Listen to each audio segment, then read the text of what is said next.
Good evening, everyone, and welcome to tonight's Joe and Joe Weather Show, brought to you by Omni True Value Hardware at 1226 North Wellwood Avenue in West Babylon, New York.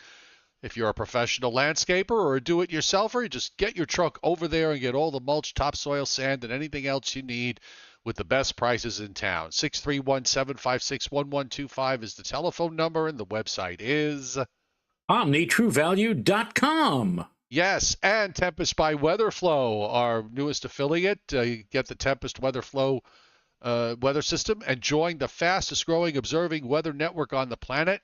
Check it out. The link is pinned to the top of the chat board. It's also on the descriptor to this video. And if you purchase this or anything else that they have on there, because they got lots of weather gadgets and gizmos, use the coupon code Joe and Joe Weather Show because you are going to be lucky enough, should you use that special Joe and Joe code, to get 10, count them, Joe, 10% off. That's correct. You are absolutely correct. Yes. You know, I was thinking today, if the weather gets any more quiet than it has, not that we're rooting for active weather, but the weather's been very quiet and looks to stay very quiet. I think next May we'll take the entire month off and they can run the Lucy Desi comedy hour in our place. And my favorite Lucy Desi comedy hour episode was the one with Ernie Kovacs and his wife. I love that episode. Which was the last episode. Right. The last episode of that I Love Lucy Desi comedy hour. Remember in that particular episode, Ernie Kovacs was so rich compared to the Ricardos that he actually called Lucy and Desi from his car, and they were like amazed, like, "You're calling from the car? Oh my goodness!" You know. I can only wonder how much it must have cost. Paul Drake used to had a car phone. Yeah. In his many sports cars on Perry Mason. I just wonder how much it must have cost to actually have because it's nothing like it's nothing like what we have today, of course. Well, I used to love listening, how's the word? What's the word I'm looking for? In the 1960s, the New York Marine operator. I had a multi-band radio, and on the Marine band, I think at like 2130 kilohertz or whatever, you could listen to the New York Marine operator, people calling from their boat to talk to, home or wherever. And sometimes you hear some real personal conversations that were being broadcast over the air. You almost felt like, should I really be listening to this? But again, it was... Of course you should be. I mean, New York Marine operator, New York Marine... Right. And nobody was calling in and said, "New York off." Right. Number, please. Alexander 4444. The line is busy. Yes. Well, welcome tonight, everybody on the chat board. Welcome to those of you lurking in the background tonight on the Joe and Joe Weather Show. We are here Monday through Thursday at 7:35 p.m. and Sundays at 11 a.m. Hit the subscribe button and turn on your notifications so you never miss us. Because if you miss us, then we'll miss you. Yes. And we just don't like that. No, we don't. Pretty quiet. Little interruption on Saturday in much of the east with a cold front and a wobbling low that's going to move up on the east side of that front and clip probably Long Island and New England to could get a decent soaking of rain out of it. But I'm not so sure how much you're going to get out of that cold front coming in from the west. Well, it's it's going to be the consolidation of the front and that wobbly system, as you just mentioned, that will serve to accentuate or enhance the precipitation for those folks who live on the island of Long. Yeah, it's not a tremendous amount like for where I am. Like as you just pointed out, Joe, Eastern Long Island may get into a brief burst of heavy rainfall, let's say during Saturday evening, but it looks like it's going to be pretty well over with wherever it's happening by or soon after midnight on Saturday night, Sunday morning. And Sunday looks like a much, much nicer day and a much warmer day as well. Meanwhile, you had a nice day today. I had the wedge here in northeast Georgia. The frontal boundary is to the south of me, so when it came through early this morning, it was really nice. It was in the 50s. There was a gusty wind. The dew points took a nosedive, and then it got very dark and cloudy. It rained a little bit, but but nothing heavy. Just a light rain. But it got very dark. The clouds were fairly low up here in the mountains of northeast Georgia, and then sun tried to peek out a little while ago, and then that disappeared. So it's mostly, there's not a whole lot with respect to even where there's a few patches of severe weather going on here and there. It's mostly isolated stuff across parts of the South, and we'll take a look at it on the radar. But there's really an absence of any kind of vigorous weather system that's affecting somebody somewhere.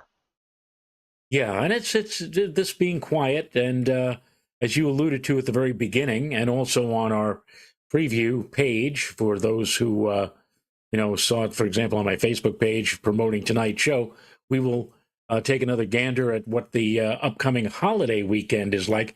I can't really believe that this is the last weekend before Memorial Day, but indeed, that is the case. Next weekend, Memorial Day weekend. Yes, it is. And as we check out the weather tonight on the watches and warnings map, I guess the biggest deal really is fog. In the whole state of Nebraska is under a fog advisory. So is northeastern Colorado. So is the whole state of Minnesota, much of Wisconsin, the whole state of Montana. Now, how is it that there's the whole state of Montana is under a fog advisory, right? And northwestern Washington is under a fog advisory, but that little sliver up in Idaho, no, there's no fog.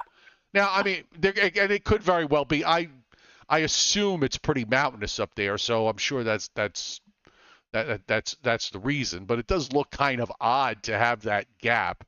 The other gap is between what's in Minnesota and Montana, because there are no fog advisories in North or South Dakota.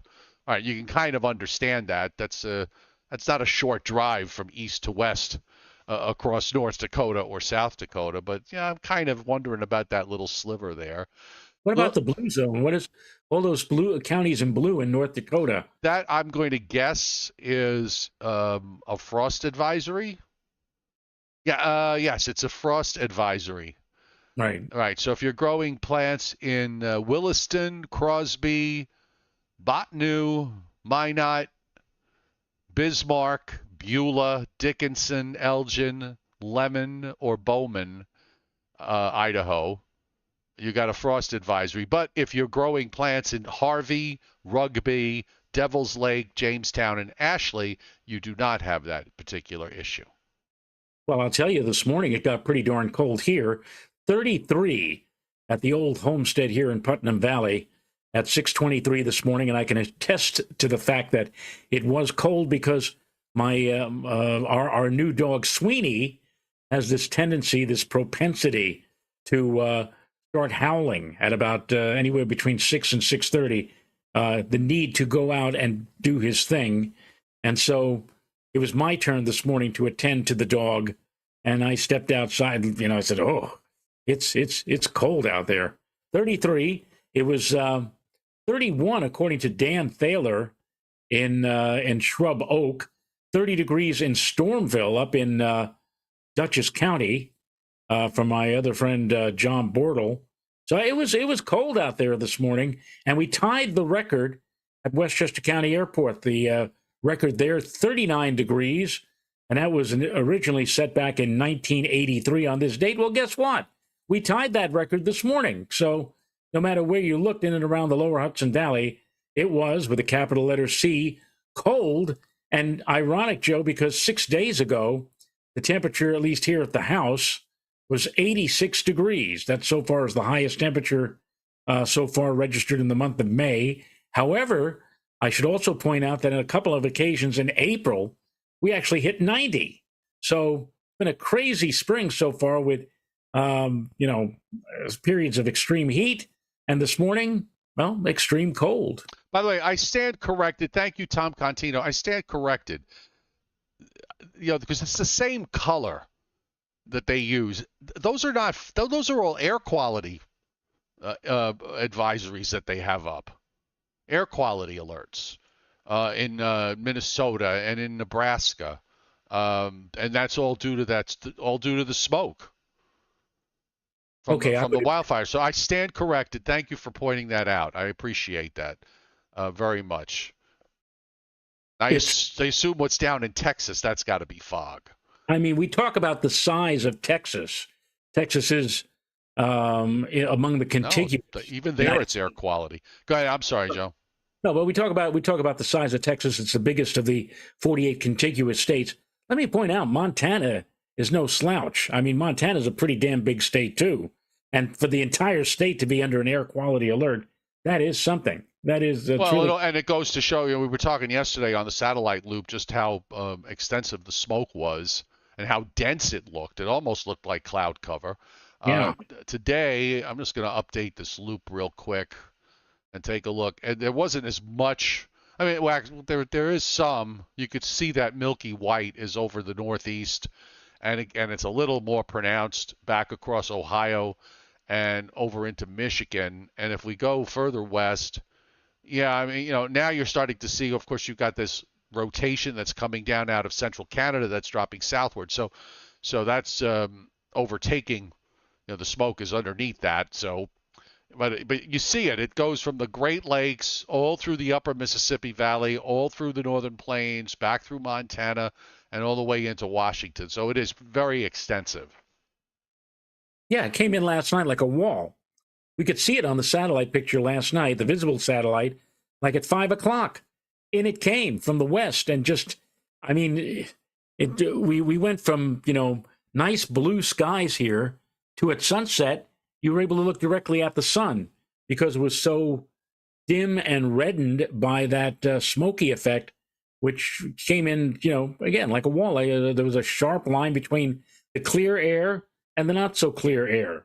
Today, I would say that it wasn't quite so bad, but one has to wonder how long this is going to be continuing for the northern tier states. When are they going to be able to get those fires under control? When will they be able to dampen down the fires enough so that we're not going to see all that much smoke? But it's become a part of our life over the last few weeks here. Meanwhile, the high that is sitting off the coast, somewhere, south of Cape Cod or southeast of Long Island. I'm having trouble drawing an H here. That actually created a wedge of northeast winds over me, which is why I'm sitting in clouds, and it's in the low 60s here right now. It got down to 56 this morning. It was sunny for a while this morning, so it jumped up close to 70, and then the clouds just took over and the temperatures fell back. I actually had to wear my sweatshirt all afternoon because it was cool out. And we do have some scattered thunderstorms. You can see the lightning strikes here in parts of of Alabama and into Tennessee, also over the state of Florida and in southern Georgia, seeing some scattered thunder. And there's some cells that are offshore off the South Carolina coast. And also seeing some scattered thunderstorms out west in parts of West Texas and going up into the western plains and back down southwestward into Arizona. So, but again, nothing in terms of widespread radar activity. And as we give you a fresh view of the radars, obviously nice and quiet from Maine down to Virginia. Then we get into some rain in parts of the southern part of North Carolina, much of South Carolina except the northwest. Some heavier thunderstorms in south and southeast Georgia. A couple of special marine warnings in the yellow boxes, and there's a little severe thunderstorm warning there in Florida, just south of Route 4. I guess not too far from Orlando, and that's about it. Then you've got a few scattered thunderstorms in Alabama, some flash flood warnings in the green boxes, a couple of severe thunderstorm warnings that pop up. Those come and go. And here's where it is busier tonight from the standpoint of severe weather from across much of west into central Texas, west Texas. Up in northwest Texas, we've got a few severe thunderstorm and even a tornado warning box that just came up. In eastern Colorado, we've got a flash flood warning in one county. We've got a severe thunderstorm warning in another. Scattered showers and thunderstorms, New Mexico, back to Arizona, parts of Utah, into Nevada, and a little spattering of activity going on. Excuse me. Have a drink, Joe. In the Pacific Northwest. The Storm Prediction Center on its day one outlook, which is tonight. You can see where the risk areas are. Northern half of Alabama, northeastern Iowa into Wisconsin, and in West Texas going northward up into eastern Colorado with a slight risk in northwest Texas, and that's where your tornado risk is tonight, 2%. Then for tomorrow, we've got a fairly large area of slight risk covering much of central and northeast Texas into southeast Oklahoma and western Arkansas and a small portion of northwest Louisiana. You see where the lighter green there is all the general thunderstorms, nothing from Maine down to the southern Appalachians, but we do have some thunderstorm risk along the Carolina coast, which is part of that little coastal low that's forming, down to Florida, also in the southwest, and then up into parts of the northwest. And as for rainfall, again, New England, probably, except for extreme northern New England, should get a half an inch to an inch and maybe about an inch. They got the inch and a half over eastern Long Island, southeast Connecticut, Rhode Island, into southeastern Massachusetts. And then it sharply cuts off. The half-inch line looks like it runs right down the Massachusetts, Connecticut, New York state line to right through New York City, down right along the immediate Jersey shore to the Delmarva Peninsula. And then the amounts go way down as you go west. I mean, there's only a tenth of an inch being indicated in much of the southern half of Pennsylvania. So, and that goes down to the northeastern part of Georgia. Some heavier rains. This is 7-day rainfall amounts, but trust me, a lot of what's in the east is front-end loaded. And in the southern plains, we've got 3/4 of an inch to an inch and a half, lesser amounts up to the north. A few pockets of a half inch here and there, but for the most part, it's nothing to write home about. I've never written home. Yeah. Where did that term come from? I don't know. I don't know. And they often you get parents and grandparents who say he never or she never writes. She never calls. She never writes. Well, nothing to write home about. Look, I will say this. When the telephone was invented, I'm sure that there were people that refused to get a telephone because they said it was the work of the devil. Yeah. Okay. So when the telephone gave way to email, then there was the next round of, emails are the work of the devil, which in some cases they may very well be. And so every generation has that thing. I've seen Renata, and this is the honest to God truth, and I've seen her do this more than once in an emergency situation, let's say, or when she had to get in touch with either my son or my daughter. I got to get in touch with him, and she grabs her iPhone, sits down, and she starts typing and sending a text. And I'm saying, what are you doing? What are you doing? You're wasting time. You're wasting 2 and 3 minutes. If you really need to get our son or daughter on the phone, why don't you actually use the device for what was meant for originally? Call, for goodness sake. Joe, I have not gotten a phone today. My phone did not ring once. Not once. I think yesterday, not once. People don't call anymore. They just don't. And certainly the younger generation doesn't call unless they need money. Right. Which hopefully is not the case. It's true. Yeah, they just don't. It's a whole different, mindset. But, what can I tell you? I see Leon Pervitsky, by the way, on the chat board, apparently was not with us last night because Tom Contino is explaining to him about the vintage clip from 45 years ago. Yes, 45 years ago of young Joe Cioffi broadcasting on KW035 National Weather Service the night before the big blizzard of 78, which looking back, Joe, it almost seems now like the Stone Ages. I know. Anyway, And you yes. missed it, Leon. Come back in 45 years. We'll play it for you again. I'll send you a link, Leon, when I can. Okay. So here we are. The upper air going into this weekend. Uh, no blocking. If you look up over Greenland and Labrador and up in northern Canada, it's mostly lower pressures. You got this upper trough, this little wrapped up cutoff low that swings down from Lake Winnipeg and crosses the Great Lakes. It's a little hard to find, but there is, very weak troughing that is over the southern part of the U.S., the southeastern part of the U.S., and it doesn't really do very much, but just sort of gets absorbed by this system that's swinging around and moving across the northeast, so that we deal with tomorrow's no problem, but we're going to deal with what we deal with on Saturday, which we'll show you on the surface maps in a minute. And then the trough lifts out, and then we dry out. And I'm looking ahead to next week. It's hard to see how, the jet pulls up in Canada. There's no real flow here. There's troughing that lingers down into the southeast. So that's probably where you'll see some rain next week at some point.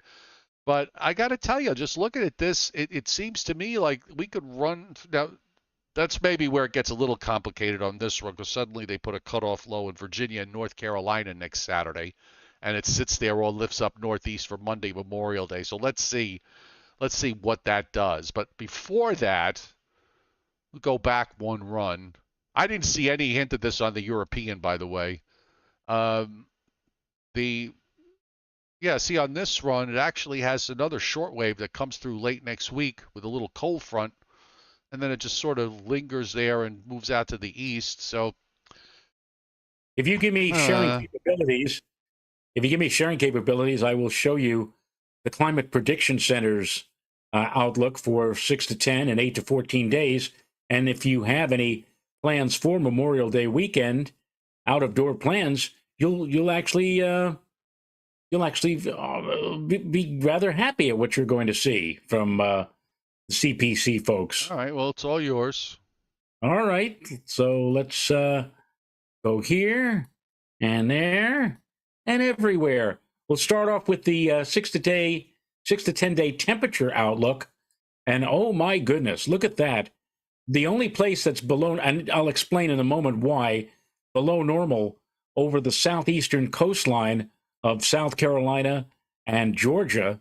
Meanwhile, I'd say about 70 to 80% of the country is going to be in an above normal probability situation. Let me see here. There's a 1, 2, 3, 4, 5. So right up here, 70 to 80% probability of above normal temperatures over the parts of the northern plains, which would include Minneapolis, would include Des Moines, Iowa, and I think Omaha, Nebraska, South Dakota, and portions of southeastern corner of North Dakota. And then if we look precipitate, now this is for May 24th through May 28th. So this takes us all the way up to the Sunday of Memorial Day weekend. We got above normal temperatures here in the Northeast. We have near to above normal temperatures. Now let's take a look at the precipitation. Of course, precipitation-wise, you don't want to see anything significant in terms of, oh, look at that. Look at the Great Lakes, Northeast, down to about the Delmarva area and into the Ohio and Tennessee River Valley, all indicating, according to CPC, below normal. Again, taking us right into two-thirds of the upcoming holiday weekend, May 28th. So now let's take a look at the 8 to 14 day outlook. And when we look at that, we find that we're still running above normal across a good part of the country, below normal still over the southeastern corner of the country. And as far as precipitation goes, well, we're still below normal from about New York on north across New England and into the Ohio Valley, closer to near normal, further to the south and west. And here's why it's below normal temperature-wise. They are projecting that it will be above normal, that there could be some rainy or showery weather covering a good part of the southeastern states not just on the 8 to 14 day outlook, but also on the also on the 6 to 10. Although 6 to 10, it shows more of it over the Florida Peninsula, and they kind of push it a little further north. To go along with that, if we look at the hazards outlook, take a look at the precipitation forecast. There is a moderate risk of heavy precipitation, a moderate risk. Let me close in on that here, over the extreme, along the coastal plain from the Outer Banks of North Carolina and across the coastal plain of South Carolina. And meanwhile, a slight risk of significant rain activity covering most of the rest of North Carolina, South Carolina, southern half of Georgia, and most, if not all, of Florida. So it would appear, Joe, that, and also there's a slight risk of precipitation, significant precipitation over the central part of the country, May 26th, May 27th. So if you're going anywhere this upcoming holiday weekend, not this weekend, but the following weekend, and you want to avoid clouds and potential wetness, stay away from the southeast, stay away from Florida, and also stay away from the northern and central plain states where presumably, according to CPC, Climate Prediction Center, there will be a chance of some heavy precipitation falling during that time frame. Actually, 26th and 27th, and there's a slight chance 26th through the 29th, so they kind of broad brush the precipitation threat through much of the holiday weekend, not all of the holiday weekend down here. This would mean here a slight risk for getaway day, which would be Friday the 26th and Saturday the 27th. You realize that I just looked at the 18Z, the 18Z GFS, which wipes out Saturday and Sunday. For us? Yes, for Eastern PA to Southern New England. Attention, please. That's what I said yesterday. You have to be very cautious, because if you make, and I have done this, I admit it, I've made promises for, major holidays and special events. I said, oh, no problem. Oh, this looks great. Well, we have no, and then all of a sudden, like a day or two before, uh-oh. It's always something that comes along at the last minute. Well, I kind of see why it did it. When I looked at the 500, I was going through it. I said, this, making a cutoff and then dragging it up the coast is going to bring precip up. The European doesn't have anything like that. The GFS at 12Z had nothing like that. It just suppresses everything to the south, so it matches up with CPC. The 18Z, it just sort of did what it likes to do sometimes. Yeah. Exactly. Bob Paxson hit Super Chat tonight. Thank you, Bob. At least one reference to the blizzard of 78 per show, please. Okay, well, we made the reference, and I actually put the link to that broadcast that I did on NOAA Weather Radio back on Sunday, February 5th, 1978. I put the link to it on the chat board. So if you'd like to listen to somebody with a horrific Bronx accent that sounds like Tony Gigi, it's there for you now. And also we have Enrique Lopez hitting Super Chat tonight. Thank you, Enrique. This is, even on a beautiful weather day, you guys are essential viewing. Yes, we are essential, and we like to be viewed. Thanks for your hard work and professionalism. Thank you for hitting the tip jar. I just got a message from the executive producer who says that, now this does not match. I know, it's a black screen. I'm fixing it. I don't see a black screen, though. I still see the QPF map from WPC, unless I have. No, hold on. I'll fix it. Just a second. All right. Yeah, because you unshared me. You unshared and didn't tell me. There we go. Excellent. Okay, so that's the GFS. So that problem is solved. Okay. Anyhow, so here's your cold front, by the way. This is tonight. It's right in there, and you see this area here in the south, off the southeast coast and back to Alabama. There's actually a little low that's on a frontal boundary that moving right across the Florida Panhandle and over southern Georgia, which is why I'm sitting in the soup. And then that low, again, you get that area of rain there that's right off and along the North Carolina coast Friday afternoon. initially pushes northeast. You see the front advancing into the Ohio Valley, back down into Missouri and down into Texas. And then by Saturday morning, that ocean moisture is over coastal New Jersey, Long Island, and into southern New England. Then there's a gap, and then you've got the showers from the cold front to the west at 2 o'clock in the afternoon on Saturday. And the GFS just kind of loses it a little bit after that with the front. It seems to focus the energy on the low, the thing that's coming up the coast, and it all gets enhanced up in Maine, and everything else just sort of gets left behind. There's some showers and maybe some thunderstorms moving through the southeast. And then again, it leads to nice weather. Actually, when you look at Sunday, over much of the country, except for the southeast, where you've got some scattered showers and storms and a few spots in and around the northernmost Great Lakes, it's fairly quiet weather for Sunday. And then going into next week, now, again,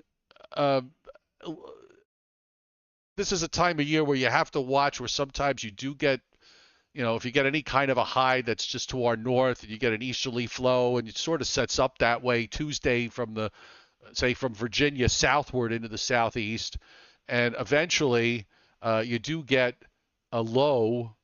Now, this is now going through Friday, which, again, the weather in much of the northeast and northern mid-Atlantic states is fine, but then now you have this run where, because of how it leaves the troughs in the upper air in the east and sort of lags them behind and then begins to lift them northward, it brings moisture up the coast with a little low off the Delmarva Peninsula. This is Saturday afternoon, Joe. It's raining everywhere. Right.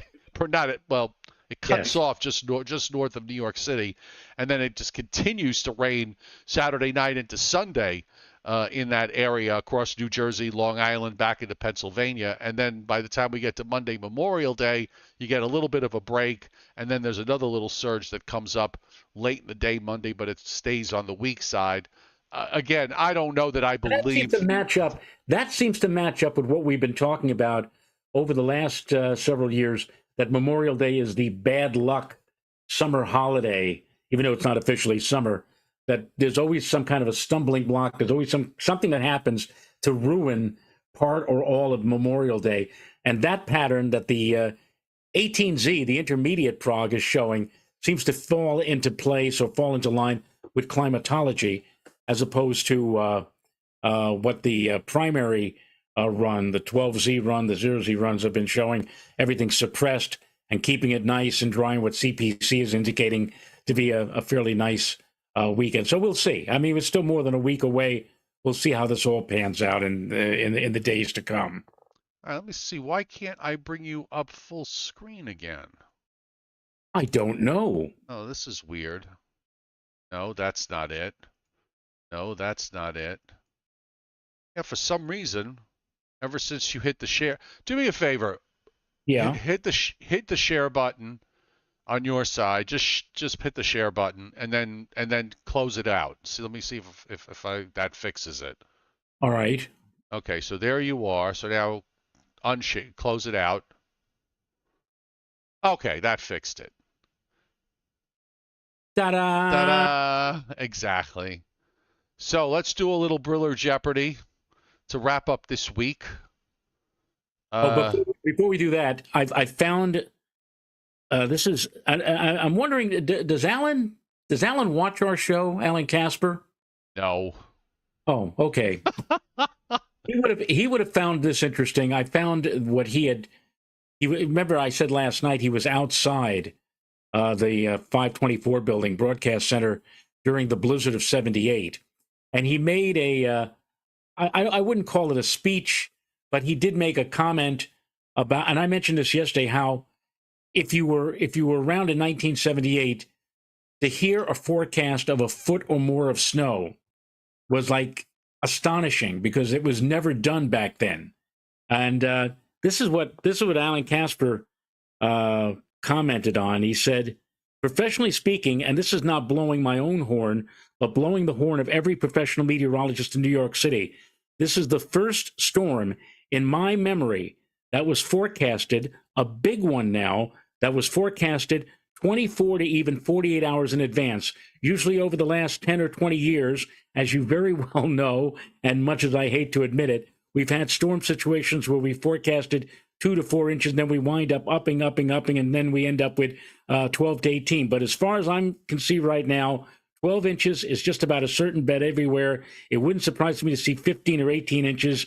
And as I said, took it on the chin during the last storm. Now, the last storm was like 17 days earlier when everybody was going for rain, and it turned out to be heavy snow, and New York got like 15 inches, and nobody was expecting that. He said, took it on the chin with the last storm, and certainly over the last 10 or 20 years, we've certainly made up for it by the forecasting accuracy of everyone. And he finished by saying, and I couldn't be prouder, to use a corny expression. Nice. I think I remember him saying that. I remember him watching him and saying that. Then also talking about flakes the size of $half. He's standing out in the middle of 57th Street. Yeah, he was saying there's a massive amounts of warm air advection, the movement of warm air coming up and over the top of this very, very cold air. And the snow, which right now is coming down like little tiny flakes, eventually it's going to come down looking at the size of silver dollars. And that's when the real accumulation is going to start. Yes. He was excited. He was on the verge of, well, let's just say he was excited. Well, we all were. Yeah, but Alan in particular. I mean, he was, and I think I got him into trouble because Jim Jensen, the anchor at Channel 2 News, really did not care to get major storms and major upheavals of rain or snow. And that was the thing that would excite all of us, and especially excited Alan, if it'd be a major snowstorm. And, and here's Jim Jensen, like sitting there at the anchor desk, like, to hear all of this. All right, well, let's do Briller Jeopardy, and we're on this letter theme, so let's do the letter. Tonight's the letter E, Joe. The letter E. E is in Ethel. Okay. Yes. The 5 most common words that begin with the letter E. Chat board, the 5 most common words that begin with the letter E.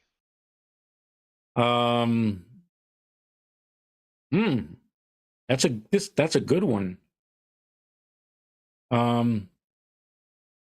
E. I'll give you a hint of one, okay? Right. Are you ready for the hint? Yes. Snagglepuss. Exit. No, not exit. It wasn't exit? No.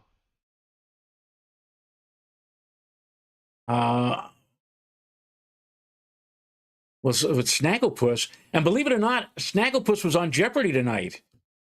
It was one of the categories was Hanna-Barbera cartoons. And they said, who was the character who liked to say, heavens to Murgatroyd, exit? Yes. Well, I turned to Renata, I said, now, was it Snagglepuss or was it Snaggletooth? No, I think it was Snagglepuss. No, it was Snagglepuss. Steve Lapointe got it. Even. Snagglepuss, we used to say he would say 3 things in a row. He would say carrots, corn, broccoli even. Oh. That's so anyway, even. So Steve Lapointe got even. And Steve Lapointe, I'm just trying to, there's a lot of, let's see, eat is not it. Jason Schaefer, he got that one. Jason Schaefer also got each. Christinapedia got even, and every. So we've got each, even, every, which leaves 2. I'm trying to scan the posts here to see if anybody. Enter is not it. Norm Roberts got it, the 4th one. It's ever. And there's only one left. Egg? No, it's not egg, but it's pretty obvious. I? Yes. Yes. I. So that's it. Even, every, I, ever, each. Now let's do the letter F. The letter F. F is in Frank. Nobody get cute now. Okay? The letter F. 4? More specific information. More specific than 4? I'm not talking about number 4. I'm talking about. Well, that's Right, four, F-O-R. Yes, Yes. four. That is correct. Four. Fun is not in there, apparently. So apparently people are not having enough fun because they're not saying the word enough. Uh, Christinapedia gets first, which is on there. So we have four and first. I'm trying to keep track because everybody's up. Jason Schaefer's got the other one from. So does Dennis Cassia from, F-R-O-M. So we've got four from and first. So there's two left. I don't think it's flurries. No, no, that's rare. Uh, not forever, Norm Roberts. Okay, let's see. I'm just double checking here. Okay, so we all have one. Fist? No, Mm. not feather, not forever, not feet, not foot, not father, not flurries, not frankly, not fresh. We all have one. Finger? What did you say? Finger? Finger? No, not finger. But Mhm. but it, you're kind of in the genre. No, and it's not weather words, Tom. So it's not flood, Fujita, frost, or flurries. Cressida forehead. Okay, so you're in the general. Northern Grace got it. So did James Davison. Face. Face. And we haven't lost any face. No, and the last one. The last one is not fungal. Bobby Livingsworth, please. What did he say? I don't see it. I'm not going to say it. You see it on Oh, yeah, farts? No. the... No. Oh, how can I clue this one? It's an easy word when I tell you it. But I don't want to use that as a clue. Oh God. Fat? Seek and ye shall. Find. Past tense.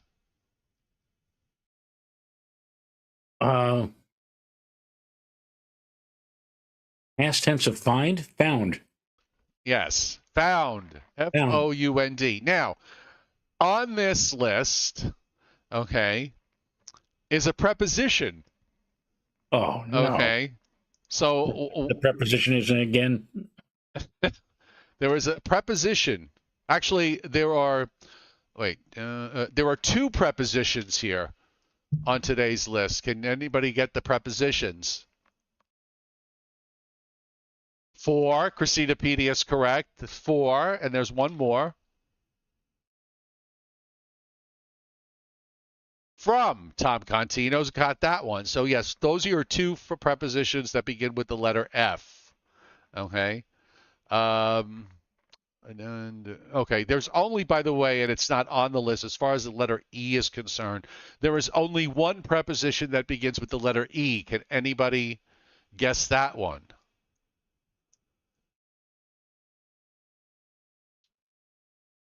Okay. I'm going to ask the same question that Bob Paxton just asked.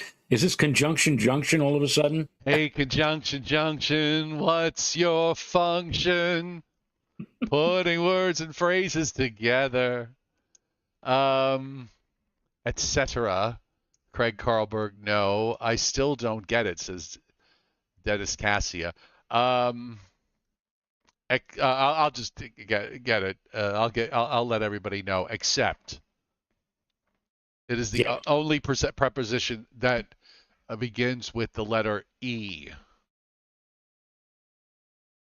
You can blame the nuns, Joe. Blame Sister Rose. Blame Sister Rose Andrew. The nuns would not have been happy with Pete Alonso of the Mets last night. No, I'm sure. No, you heard what happened last night? No. The Mets came back.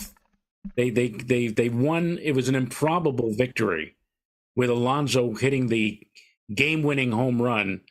And after he crossed home plate, they had a little interview with him, and he I guess he didn't realize that he was on the PA system at Citi Field. He was being heard by everybody, as well as being seen on television. Another one getting nailed by an open mic?